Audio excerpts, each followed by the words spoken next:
Welcome to all purpose channel. ఈ వీడియోలో 10వ తరగతి తెలుగు పాఠ్యపుస్తకంలో నుండి 10వ పాఠ్యాంశం కన్యాశుల్కం. ఈ పాఠ్యాంశం యొక్క భాషాంశాలు, వ్యాకరణాంశాలు చూద్దాం.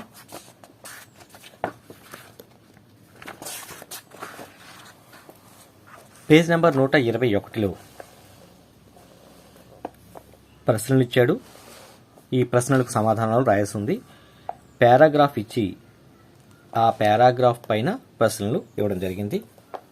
1వ ప్రశ్న, వావర్కోట్ కథను రాసింది ఎవరు? వావర్కోట్ కథను రాసింది ఎవరు? దీనికి జవాబు, వావర్కోట్ కథను రాసింది నికోలాయ్ గొగోల్ రాశారు. 2వ ప్రశ్న, 19వ శతాబ్దంలో ఏ రచయితల ప్రభావం ఎక్కువ? Nikolai Gogol, Mark Twain. ఇక్కడ గుర్తుంచుకోండి, మార్క్ ట్వైన్ బదులుగా పారాగ్రాఫ్లో ఉన్న దస్తోయెవ్స్కీ అనే పేరు కొన్ని మెటీరియల్స్లో ఇవ్వడం జరిగింది. అది తప్పు. ఇది సరైన answer. Nikolai Gogol, Mark Twain. 19వ శతాబ్దంలో ఏ రచయితల ప్రభావం ఎక్కువ అంటే వీరిద్దరి పేర్లు రాయాల్సి ఉంది. ఇంకా ఆధునిక తెలుగు సాహిత్యానికి అమ్మ ఎవరని రచయిత అభిప్రాయం? ఆధునిక తెలుగు సాహిత్యానికి అమ్మ కన్యాశుల్కం నాటకం అని రచయిత అభిప్రాయం. తర్వాత పేర ఆధారంగా ఒక ప్రశ్న తయారు చేయండి. ప్రశ్న, కన్యాశుల్కం నాటక రచయిత ఎవరు? నాటక రచయిత ఎవరు? ఇక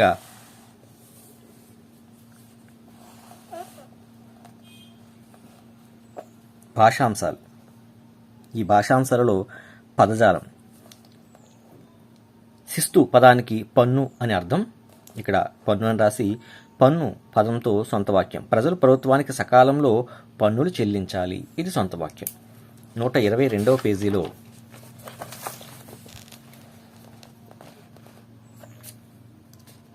ఓష్ఠం అంటే జ్వరం అని అర్థం. ఓష్ఠం జ్వరం. వాతావరణం మారినప్పుడు జ్వరం వస్తుంది. ఇది సొంత వాక్యం. ఖాయిలా అంటే దివాళా. వ్యాపారం దివాళా తీయకుండా జాగ్రత్తగా చూసుకోవాలి. ఇది సొంత వాక్యం. గుట్టికాయలు, దీనికి అర్థం గోళీకాయలు. అదే కొన్ని ప్రాంతాల్లో మామూలులా రాస్తారు, గోళీకాయలు రాస్తారు. గోళీకాయలు, దీని సొంత వాక్యం. గోళీకాయలను చిన్న పిల్లలకు ఇవ్వకూడదు. తర్వాతది తర్జుమా. దీనికి అర్థం అనువాదం. ఏ భాష నుండి ఏ భాషలోనికైనా అనువాదం చేయవచ్చు. ఇది సొంత వాక్యం. తర్వాత ఆ అంశంలో పర్యాయ పదాలు రాయండి అన్నాడు. ఇచ్చిన వాక్యంలో పర్యాయ పదాలను గుర్తించి ఇక్కడ రాయాల్సి ఉంది. పర్యాయ పదాలు జాబు, లేఖ. ఉత్తరం అనే పదానికి పర్యాయ పదం జాబు, లేఖ. వేతనం, వృత్తి. జీతం అంటే వేతనం, వృత్తి పర్యాయ పదాలు. సొమ్ము, ధనము, ద్రవ్యము. సొమ్ము పర్యాయ పదం, ధనము, ద్రవ్యము. ఆ క్రింద ఈ అంశంలో నానార్థాలను జత చేయమని ఇచ్చాడు. తల్లి, ఆ మాత పెద్దది, పూజ్యురాలు. పెద్ద, ఈ వృద్ధుడు, గొప్పవాడు, జ్యేష్ఠుడు. అధికారం, ఆ దొరతనం, అధ్యక్షత, ఆశ్రయం. అర్థం, ఊ ధనము, కారణం, శబ్దార్థం. సంతోషం, ఈ ఆనందం, తృప్తి, ధైర్యం. ఇవి నానార్థాలు. తర్వాత ఈ అంశంలో పదాలను ఇచ్చేశాడు. వీటిని ప్రకృతి వికృతులుగా జత చేసి విభజించమన్నాడు. పురము, ప్రోలు. నేరము, నీరు. దర్శనం, దర్శనము. ఛాత్రుడు, చట్టు. ప్రభావము, వరువాత. వరువాత. ఇవి ప్రకృతులు, ఇవి వికృతులు. తర్వాత 123వ పేజీలో జాతీయాలను వివరించి సొంత వాక్యాలు రాయండి అన్నాడు. ఇక్కడ జాతీయాలు వివరించడానికి మాత్రమే స్థలం కేటాయించడం జరిగింది. సొంత వాక్యాలు రాయడానికి స్థలం ఇవ్వలేదు. నేను చెప్తాను, పైన రాసుకోండి. ఇక్కడ జాతీయాలు: కళ్ళు కాయలు కాచు, చెవి కోసుకును, కడుపులో పెట్టుకును, చర్మం చెప్పులు కుట్టించు. చర్మంతో అని ఉండాలి. చర్మంతో చెప్పులు కుట్టించు. ఇవి జాతీయాలు. ఈ జాతీయాలకు అర్థం రాశాను. సొంత వాక్యాలు చెప్తాను, రాసుకోండి.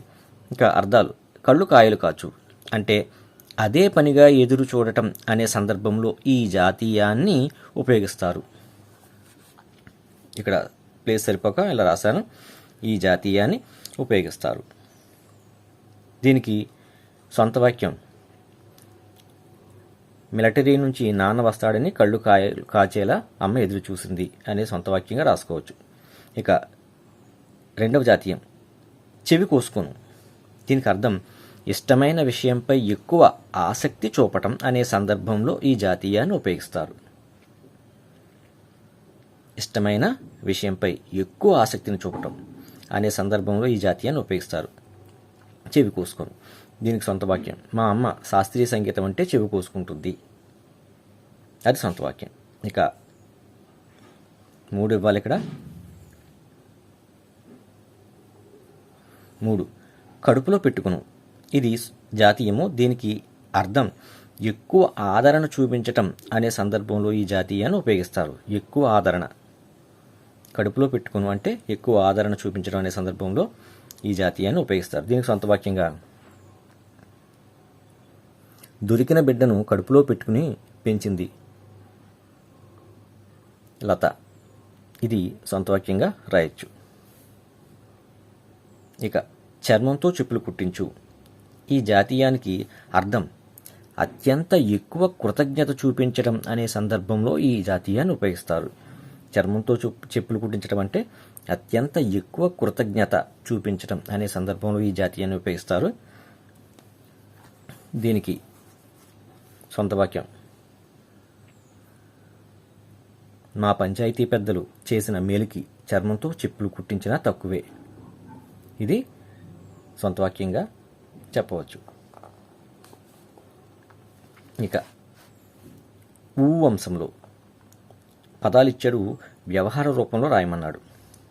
పాఠ్యాంశంలోని పదాలు వఘాయిత్యం, అఘాయిత్యం, అంచు ఉంచారు, అంటూ ఉంటారు, అగ్గురారం, అగ్రహారం, అపృచ్ఛపు, అనకూడని, వచ్చావషోయ్, వచ్చావటోయ్,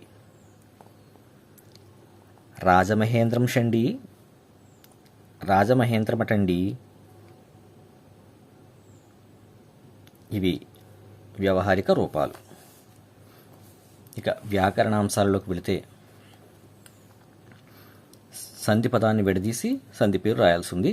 అభ్యంతరం, అభి ప్లస్ అంతరం, అభ్యంతరం యణాదేశ సంధి.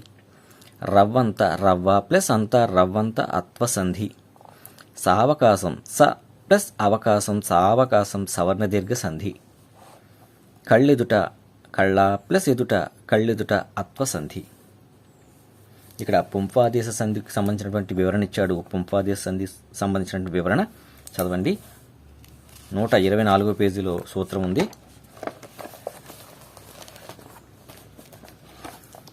కర్మధారయమునందు మువర్ణముకు పుంపులగును.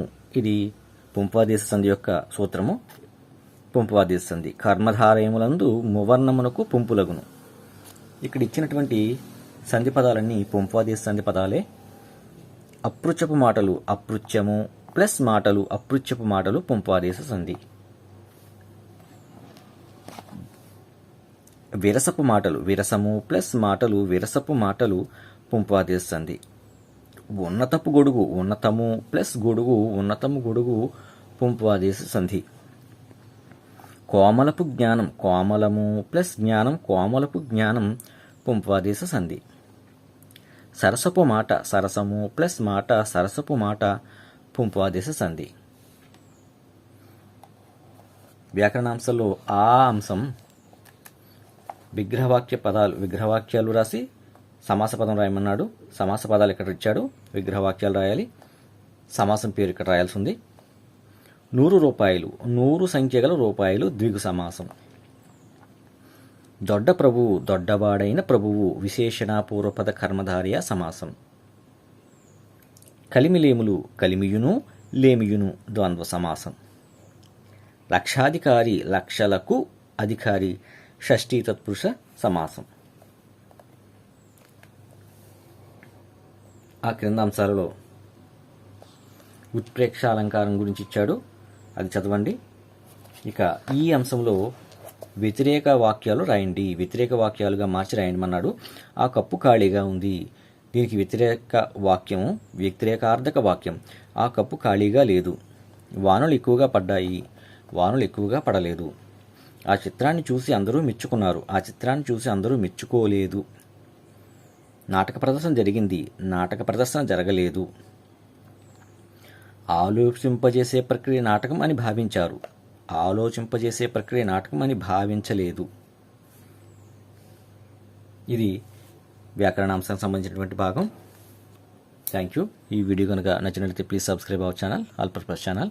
లైక్ చేయండి, షేర్ చేయండి, కామెంట్ చేయండి. Thank you.